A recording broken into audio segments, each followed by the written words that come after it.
पूर्ण परमात्मा सर्व सृष्टि रचनहार कबीर देव प्रत्येक युग में इस धरा पर अवतरित होते हैं और एक आम जनसाधारण की तरह लीला करते हुए अपने वास्तविक घर यानी सतलोक की जानकारी भक्त समाज को देते हैं।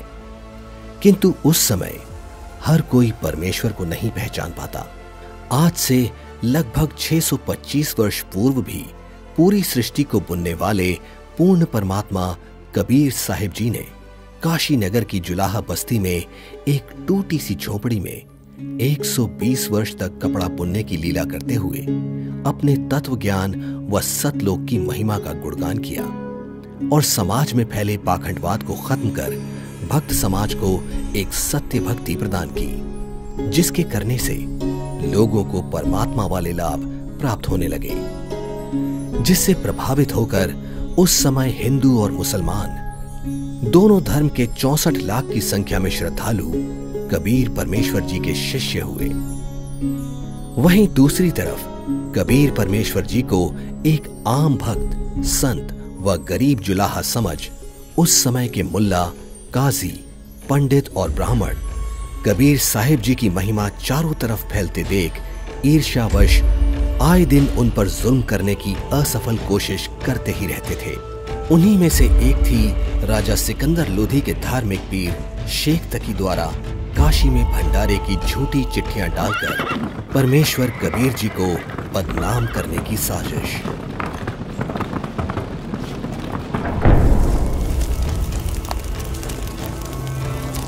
इस कबीर ने तो हम सभी का जीना हराम कर रखा है।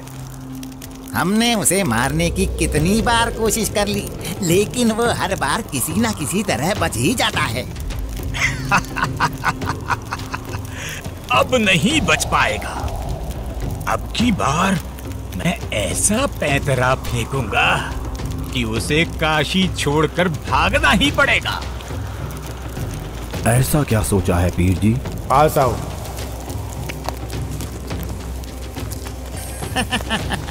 आपने भी क्या तरकीब सोची है?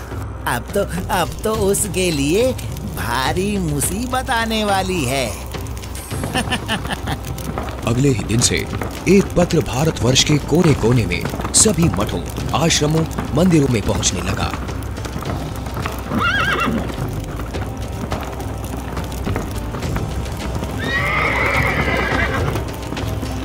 पत्र में लिखा था, मान्यवर कबीर सेठ पुत्र नूर अली अंसारी, जुलाहों वाली कॉलोनी, काशी शहर में 3 दिन का धर्म भोजन भंडारा कर रहे हैं, जिसमें सब साधु संत आमंत्रित हैं।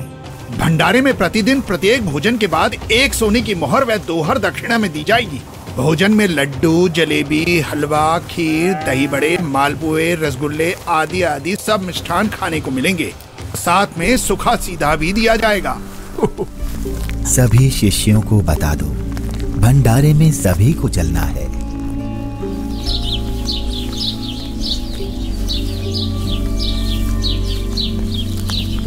जगह जगह झूठी चिट्ठी के पहुंचते ही हर तरफ भंडारे की चर्चा होने लगी, जिसके बाद सोने की मोहर और दोहर के लालच में पूरे देश से लाखों की संख्या में लोग काशी में निश्चित दिन से पहले वाली रात्रि को ही पहुंचने लगे और देखते ही देखते पूरी काशी नगरी भंडारे में आए साधु संतों से भर जाती है।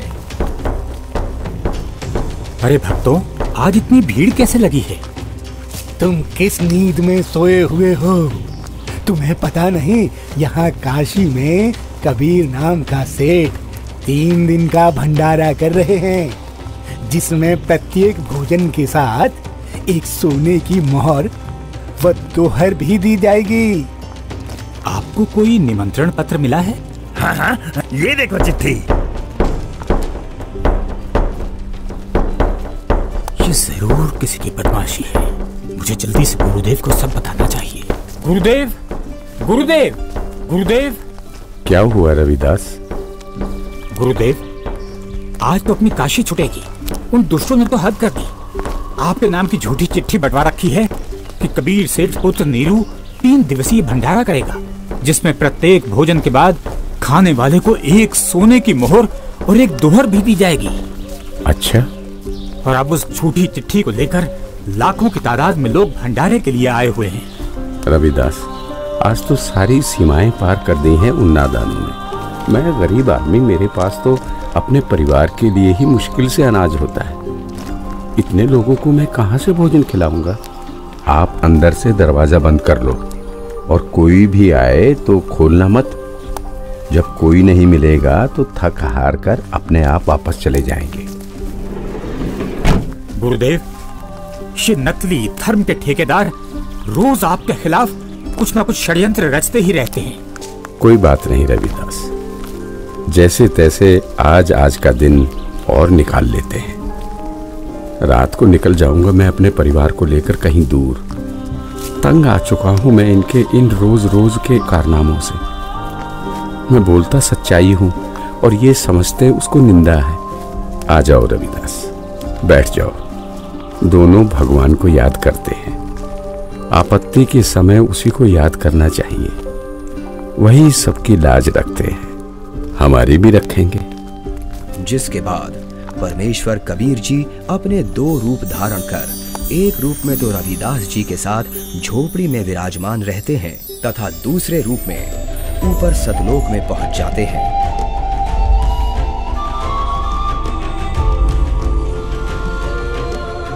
जहां असंख्य बैल उनका इंतजार कर रहे होते हैं, जिनके ऊपर टंगे झोलों में भंडारे के लिए टेंट का सामान और पका पकाया भोजन, लड्डू, जलेबी, कचौड़ी, पकौड़ी सब लदा हुआ है।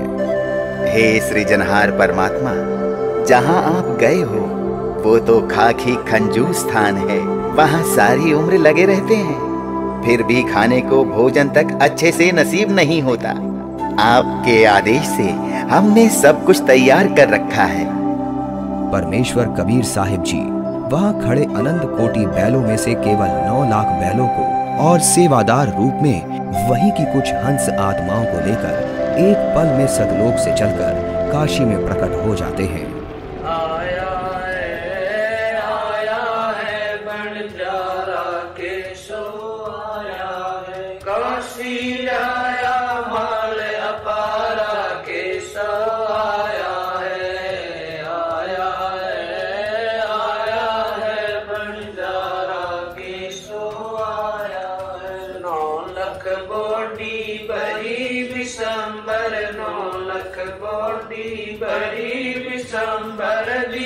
कबीर भंडारा के सो आया है, आया है बंजारा के सो आया है। धरती ऊपर तंबू ताने, धरती ऊपर तंबू ताने, चौपड़ के बंजारा के सो आया है,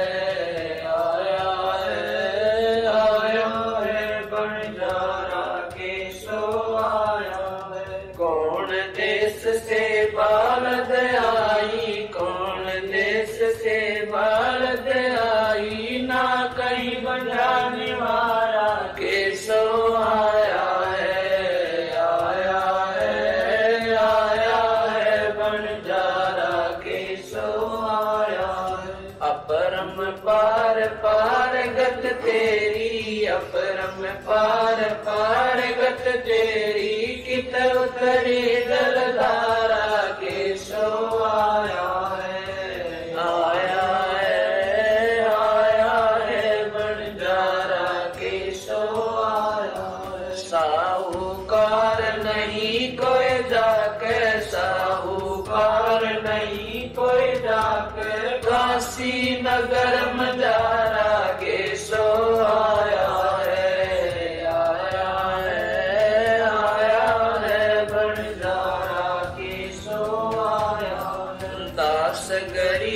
कलप से उतरे, दास गरीब कलप से उतरे, जिया पे अलख कर तारा के सो आया है, आया है बंजारा के सो आया है। दास गरीब कलप से उतरे, दास गरीब कलप से उतरे, जिया पे अलख कर तारा के सो आया है, आया है भंडारा के सो आया है।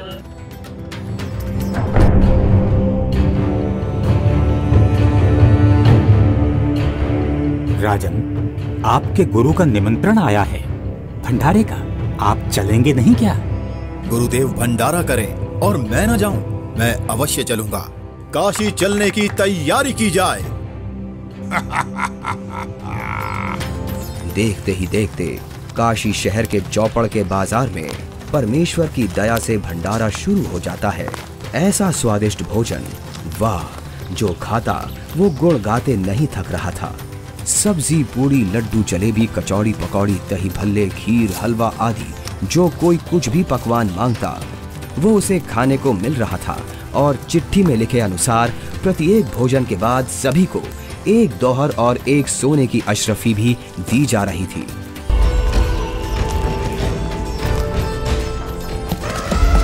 उधर से दिल्ली के बादशाह सिकंदर लोधी भी, जो परमेश्वर कबीर जी का शिष्य हो चुका था, अपने धार्मिक पीर शेख तकी के साथ भंडारे में पहुंच जाता है। अरे ये क्या हो रहा है? ये भंडारा कैसे चल रहा है?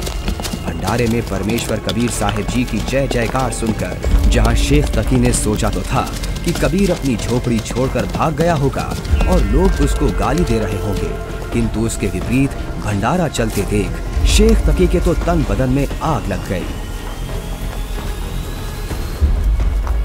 हे भक्तों, कबीर साहिब जी किधर हैं? कबीर साहिब जी का तो मालूम नहीं, किंतु उधर सफेद तंबू में एक व्यक्ति बैठा है, वही भंडारे की सारी व्यवस्था किए हुए है।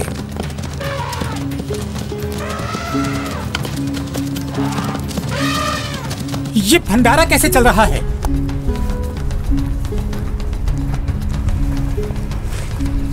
कौन है आप और कबीर जी से क्या नाता है आपका? मैं एक बंजारा हूँ और कबीर जी मेरे पगड़ी बदल मित्र हैं। उनका संदेश मेरे पास गया था कि एक छोटा सा भंडारा करना है, थोड़ा सामान लेते आइएगा। और भंडारा चल रहा है। 18 लाख आदमी भोजन कर रहे हैं, ये इसे छोटा सा भंडारा कह रहा है। कबीर जी कहाँ हैं? वो क्यों नहीं आए? हे राजन, उनका दास जो बैठा है, उनको तकलीफ उठाने की क्या आवश्यकता? आप भोजन ग्रहण कीजिए। नहीं नहीं, भोजन भंडारा तो मैं गुरुदेव के दर्शनों परांत ही करूंगा।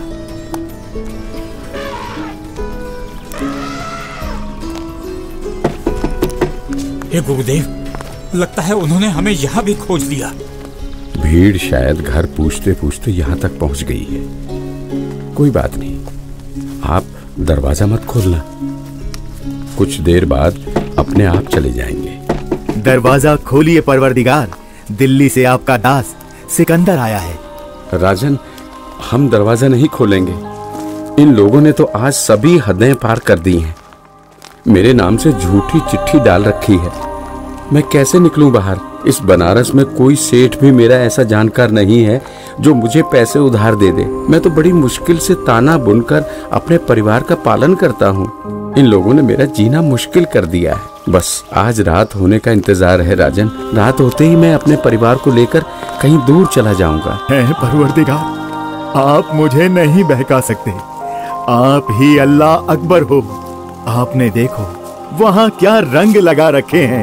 एक बार दरवाजा खोल दो दाता, दास आपके दर्शन करना चाहता है। खोल दो दरवाजा।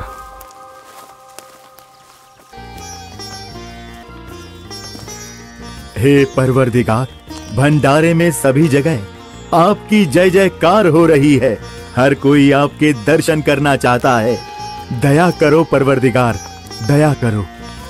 राजा सिकंदर लोधी के आग्रह करने पर परमेश्वर कबीर जी जैसे ही भंडारे में चलने के लिए खड़े होते हैं, तभी उनके सर पर अपने आप ही हीरे पन्ने से जड़ा हुआ एक बहुत ही सुंदर मुकुट आ जाता है और कुटिया से बाहर निकलते ही उस परम पिता पर आसमान से फूलों की वर्षा होने लगती है। रविदास जी, आज ये सेवा मुझ दास को दे दीजिए। आप तो रोजाना करते हो।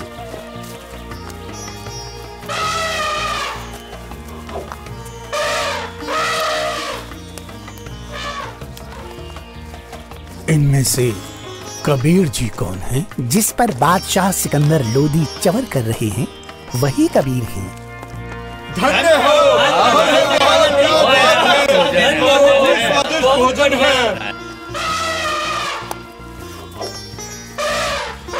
इसके बाद कबीर साहिब जी अपने ही दूसरे रूप केशव से मिलने के लिए उनके तंबू में आते हैं और जो ही परमेश्वर कबीर जी तंबू में प्रवेश करते हैं तो देखते ही देखते अपने आप उनके लिए एक सुंदर सिंहासन लगने लग जाता है जिस पर चारों तरफ हीरे पन्ने मोती जड़े हैं।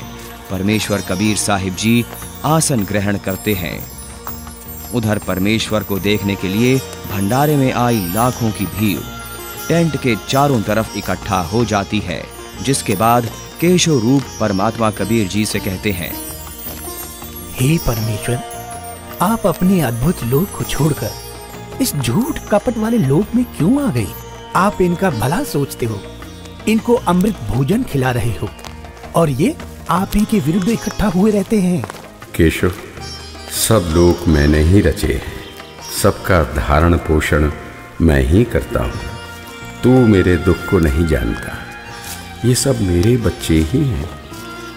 अपनी अज्ञानता से ये काल के जाल में फंसकर भयंकर कष्ट उठा रहे हैं और उसी काल के प्रभाव से ये आज मुझे अपना दुश्मन मान रहे हैं। मैं इनको सतभक्ति देकर वापस लेने के लिए आया हूँ। परमेश्वर जी, आप हंस लोक को छोड़ इस जीव लोक में आए, जिनका हाड़, चाम और रक्त का बना शरीर है, जिसमें विष्ठा भरी पड़ी है। आप इनसे कैसे भक्ति कराओगे? केशव, भैंस या गाय आदि को बच्चा होने से पहले उसमें सिर्फ हाड़ चाम होता है, दूध नहीं होता। और जब बच्चा हो जाता है तो उसी हाड़ चाम के शरीर से दूध की बाल्टी भी भर जाती है। ठीक इसी प्रकार मैं इनमें भक्ति प्रवेश करूंगा और उस भक्ति से इस हाड़ चाम के शरीर में ही इनको सतलोक प्राप्ति होगी। हे परमेश्वर, ऐसे लोक में जहाँ जमीन पर पांव रखते ही दंड लगता है, ऐसे गंदे लोक में आपकी वहनी पर मैं बलिहारी हूँ। वहीं शेख तकी की चाल उसी पर उल्टी पड़ गई। उसने लोगों को इकट्ठा तो इसलिए किया था कि कबीर किसी को भोजन करा नहीं पाएगा और लोग उसको गालियां देंगे, लेकिन कबीर जी ने उन इकट्ठा हुए लाखों भक्तों को 3 दिन तक मोहन भोजन भी खिलाया और सोने की मोहर व दोहर देकर सत्संग से उनका अज्ञान अंधेरा भी हटाया। फिर भी ये सब शेख तकी से देखा नहीं गया। उसके अंदर जलती ईर्ष्या की आग इतने महान समागम में भी कमी ही ढूंढ रही थी और इसी आग में शेख तकी मुंह बनाकर सिकंदर लोधी से कहने लगा, चलो राजन, इसने क्या भंडारा किया है? बहुत अच्छा सा किया है। ऐसे ऐसे तो हम 100 भंडारे कर देंगे। शेख तकी ने जब इतना कहा ही था कि बोलते बोलते उसका मुंह टेढ़ा का टेढ़ा ही रह गया और वो गूंगा बहरा भी हो गया। उसने कुल 52 बार कबीर साहिब जी पर जुल्म किए, परंतु ये उसके जीवन की आखिरी बकवाद थी जो उसने कबीर परमेश्वर जी के साथ की। 3 दिन तक समागम चला। तीसरे दिन सेवकों ने बचा हुआ सामान व टेंट आदि बैलों पर लाद दिया और चल पड़े।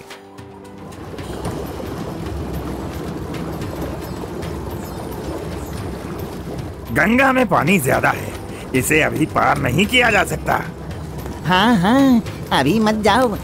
बंजारे और बैल जैसे ही गंगा के किनारे पहुंचे तो गंगा का पानी एकदम कम हो जाता है और फिर सारे बैल निकल जाते हैं, जिसके बाद गंगा का पानी फिर से ओवरफ्लो होकर बहने लगता है, जिसे देख वहां खड़ी भीड़ आश्चर्यचकित रह जाती है। जाइए केशव, कहीं आपके बंजारे दूर ना निकल जाएं।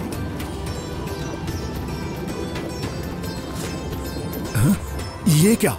कहाँ गए बैल, कहाँ गए बंजारे?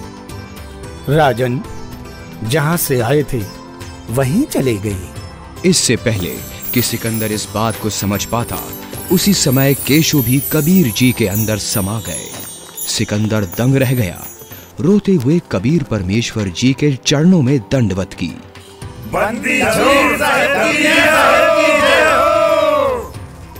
इस प्रकार परमेश्वर कबीर साहिब जी ने उन दुष्टों की इस साजिश को भी नाकाम करते हुए यह लीला की और भक्त समाज के सामने एक उदाहरण पेश किया कि चाहे कोई गरीब हो या अमीर, भगवान की भक्ति हर इंसान कर सकता है।